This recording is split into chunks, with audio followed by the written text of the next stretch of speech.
இல்லை அவர் வரும்போது அவர் எடுத்து வைக்கிற கொள்கைகளில் நமக்கு நிறைய முரண் வந்துருக்கு. மாநாடு வரைக்கும் நம்ம வாழ்த்தி செய்து தான் போட்டேன் நான்.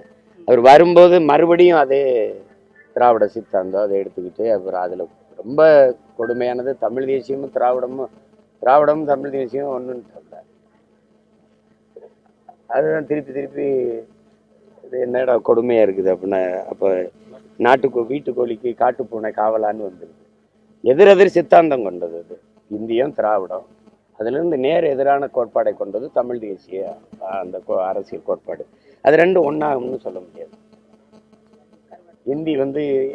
இந்தி இந்தியத்துக்கு மும்மொழி கொள்கை, திராவிடத்துக்கு இருமொழி கொள்கை, தமிழ் தேசியத்துக்கு கொள்கை மொழி ஒரே மொழி தான், எங்கள் தாய்மொழி, ஆங்கிலம் பயன்பாட்டு மொழி, அப்படிதான் வச்சுப்போம்.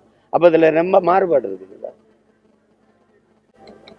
கரூர் சம்பவத்துக்கு பிறகு அது அரசியலா மாறிட்டு இருக்கு, கொஞ்சம் கொஞ்சமா மாறிட்டு இருக்கு.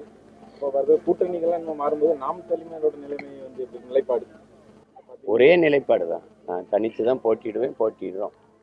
இதில் இந்த பக்கத்துல 2 வேட்பாளர் நிற்கிறாங்க, தூத்துக்குடியில் ஒரு கன்னியாகுமரி. அதனால அது போட்டிடுறோம். அதில் போய் தனிச்சு தான் போட்டிடுறோம். என்னால் மற்ற எங்கள் கோட்பாட்டை கொண்டு கடமான வைக்க முடியாது.